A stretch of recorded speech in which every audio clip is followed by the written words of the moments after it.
أعوذ بالله من الشيطان الرجيم.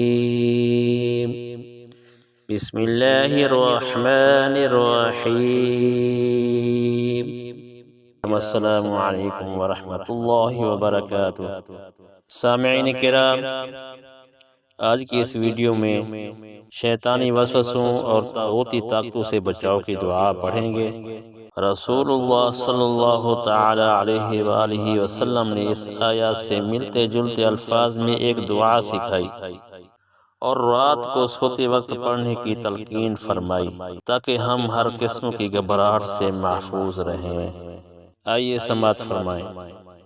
اللهم رب أعوذ بك من همزات الشياطين وأعوذ بك رب أن يحضرون. ترجمہ: اے میرے رب، میں شیطان کے وسوسوں سے تیری پناہ چاہتا ہوں اور اس بات سے بھی کہ میرے پاس آئیں.